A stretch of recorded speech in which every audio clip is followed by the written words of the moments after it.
அனைவருக்கும் வணக்கம். என்னுடைய பெயர் கிங்ஸ்லி சாம்வெல். நான் மிஷிகன் மாகாணத்திலே வசிக்கின்றேன். மிஷிகன் தமிழ்ச்சங்கத்திலே ஒரு தன்னார்வலராக தொடங்கி தலைவராக உயர்ந்து தற்பொழுது அறங்காவலர் குழுவிலே செயலாளராக பணியாற்றிக் கொண்டிருக்கின்றேன். மிஷிகன் தமிழ் பள்ளிகளிலுமே தமிழ் ஆசிரியராக பணியாற்றி வருகின்றேன்.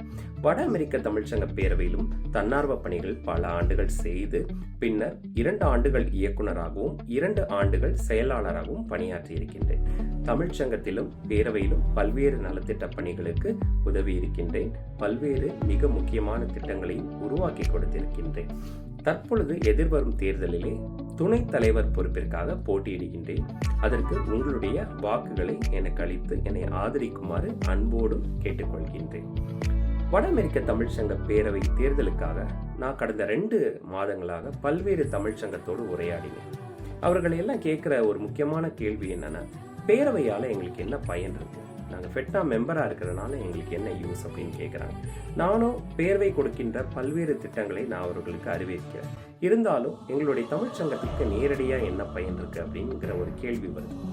பேரவைக்கு கீழே பார்த்தீங்கன்னா மிகச்சிறிய ஊரில் தமிழ்ச்சங்கங்களும் இருக்குது, மிகப்பெரிய ஊரில் பல குடும்பங்களை கொண்டு தமிழ்ச்சங்கங்களும் இருக்குது. இந்த மிகச்சிறிய ஊர்களில் இருக்கிற சிறிய தமிழ்ச்சங்கங்களுடைய தேவைகள் என்ன அப்படின்னா நிதி ஆதாரம்.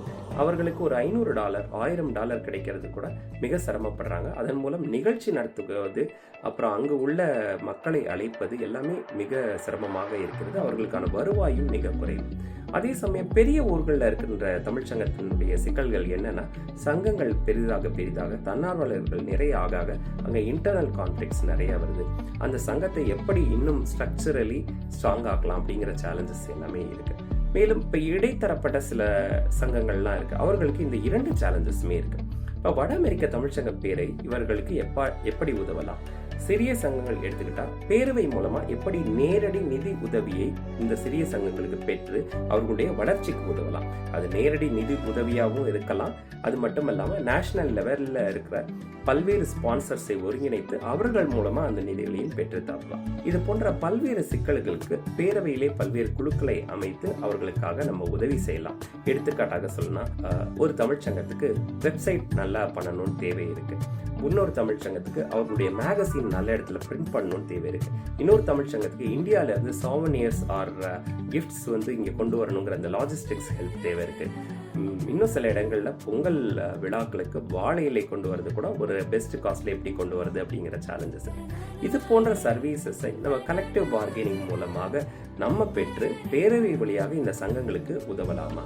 அது மட்டும் இல்லாம சங்கங்களுடைய பொங்கல், தீபாவளி போன்ற பல்வேறு விழாக்களுக்குமே தேவைப்படுகின்ற விருந்தினர்களை பேரவை வழியாகவே அழைத்து அவர்களுக்கு கொடுத்தா இன்னும் தமிழ்ச்சங்கங்களுக்கு உதவியா இருக்கும். அது மட்டும் இல்லாம அவர்களுக்கு பல பொருட்செலவையும் குறைக்கும். இது போன்ற பல்வேறு நலத்திட்டங்களை நம்ம சங்கங்கள் சார்ந்து யோசிக்கும் பொழுது சங்கங்களுக்கு பேரவை மூலமாக பல்வேறு உதவிகள் கிடைக்கும். சங்கங்களும் நல்லா வளரும். அதுதான் நமக்கு முக்கியம். சங்கங்கள் இல்லாமல் பேரவை இல்லை. பேரவையில இப்ப அடுத்த முக்கியமான தேவை என்ன? அமைதி மற்றும் ஒற்றுமை. பேரவையில பல்வேறு சலசலப்புகள் எப்போதும் ஏற்பட்டு கொண்டேதான் இருக்கின்றன. அதற்கு என்ன செய்வது? பேரவையிலே பொறுப்பில் இருப்பவர்கள் மாற்று கருத்து உடையவர்களையும் அவர்கள் அரவணைத்து பல்வேறு குழுக்களிலே எல்லாரும் பங்கு பெறும்படி அவர்களுக்கு செய்து அனைவரையும் அரவணைத்து செல்ல வேண்டும். அப்படி பண்ணாதான் எல்லாரும் ஒற்றுமையாக இருக்க வேண்டும்.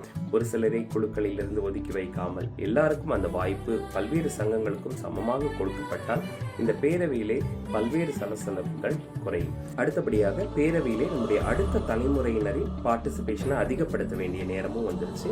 அவர்களுக்கு தேவையான காலேஜ் பிளானிங் செமினார், அவர்களுக்கு தேவையான ஜாப் சர்ச் ஹெல்ப், அவர்களுக்கு தேவையான ஒரு மென்டர் மென்டி போர்ட்டல், அப்புறம் இதெல்லாம் முடிச்சு அவர்களுக்கு தேவையான சில மென்டல் ஹெல்த் அவேர்னஸ் செஷன்ஸ், இது போன்ற அவர்களுக்கு தேவையான பல தரப்பட்ட உதவிகளையும் பேரவை மூலமா நம்ம செய்யலாம்.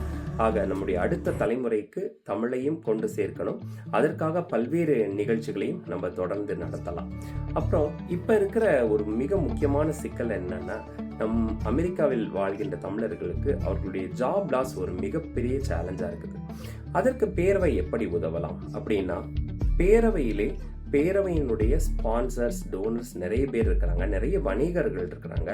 அவர்களை எல்லாம் ஒன்றாக இணைத்து, அவர்களை மட்டும் இல்லாமல் இதர மாநிலங்களிலே இருக்கின்ற வணிகர்களோடு இணைந்து ஒரு கரியர் நெட்வொர்க் உருவாக்கி, ஒருக்கு ஜாப் லாஸ் என்று ஏற்பட்டால் அவர்களுடைய ரெஸ்யூமை உடனே இந்த கரியர் நெட்வொர்க்கிலே பகிர்ந்து அதற்கு தேவையான உதவிகளை யாராவது ஒருவர் செய்யும்படி ஒரு பிளாட்ஃபார்மை நம்ம உருவாக்கி கொடுக்கணும். அது பேரவையினுடைய ஒரு கடமையாக நான் பார்க்கின்றேன். அது கண்டிப்பாக செய்ய முடியும். அது மட்டும் இல்லாமல் நம்மளுடைய தமிழர் மரபு கலைகளை ஊக்குவிப்பதற்கு நம்ம இந்தியாவிலிருந்து விருந்தினர்களை நம்ம அழைச்சு கொண்டு வரதை விட அங்கிருந்து பயிற்றுனர்களை அழைத்து வந்து இங்குள்ள நம்முடைய தமிழ் மக்களுக்கு அந்த பயிற்சிகளை கொடுத்து இங்கு உள்ளவர்களுடைய ஸ்கில்ஸை நம்ம அதிகரிக்கணும். அப்படின்னா இங்கு நம்ம பல ஆசிரியர்கள் மரபுக்கலைக்காக உருவாவார்கள். அவர்கள் மூலம் நம்முடைய அடுத்த தலைமுறையினருக்கு மரபுக்கலையை எளிதாக கொண்டு போய் சேர்க்கலாம். இது போன்ற பல்வேறு நலத்திட்டங்களை சங்கங்களுக்காகவும் பேரவைக்காகவும் நாங்கள் பண்றதுக்காக தான் நாங்கள் இந்த தேர்தல் களத்தில் இருக்கின்றோம். இந்த தேர்தலிலே துணைத் தலைவர் பொறுப்பிற்கு கிங்ஸ்லி சாமுவேல் ஆகிய எனக்கு உங்களுடைய ஆதரவை அளிக்கும்படி அன்போடு கேட்டுக்கொள்கின்றேன். நன்றி, வணக்கம்.